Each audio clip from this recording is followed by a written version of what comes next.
It was a tightly contested affair on Saturday afternoon here at Rogers Place, and it was the St. Louis Blues who remained perfect. 3-0 is their record after a 2-0 result over the Edmonton Oilers. Tony Brar here alongside former Edmonton Oilers netminder Joaquin Gage, and as a former netminder, you have to be pretty pleased with the result that you saw between the pipes on both sides of the rink. But it was Jordan Binnington who turned aside all 23 shots to pick up his 11th career National Hockey League shutout in what was a defensive affair.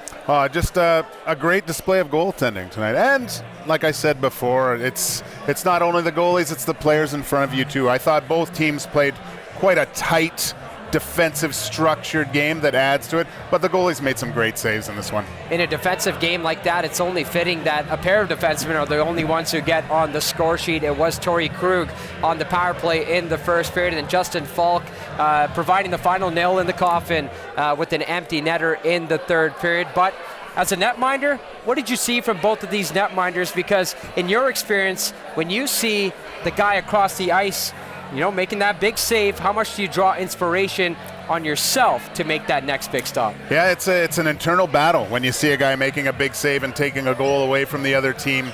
I thought Jack Campbell did great in that situation. You're looking down there, they score on you first, you're trying to keep your team in it, but it's that staying with the game, staying with the process. Made a great breakaway save when Brent Kulak kind of blew its wheel there and went down. So really a great job for Jack Campbell himself. I know the numbers don't really reflect his play at the moment, but something that he can really take with him into the next few games, just knowing that I can play in these one-goal games. Jack Campbell turned aside 20 of 21 shots in the losing effort. He looked to get his third win as an Edmonton Oiler, but he was out-dueled by Jordan Binnington. But that's not the only positive for the Oilers, that being Jack Campbell.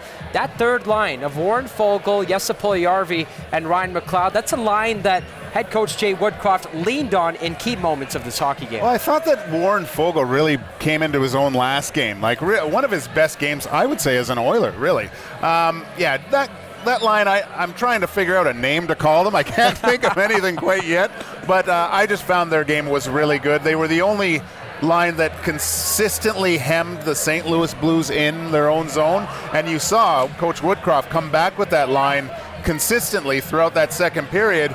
You'd get the McDavid line out there, the Draisaitl, and that started building some momentum from there on, and the Oilers got a lot more chances from that. You talk about consistency. The Oilers are certainly looking for more consistency throughout the entire 60 minutes. Of course, that being a main storyline heading into Saturday afternoon. Unable to come through with that once again. Obviously, head coach Jay Woodcroft and the rest of his squad will be looking to change that when they host Sidney Crosby and the Pittsburgh Penguins on Monday night. Joaquin, always appreciate your time.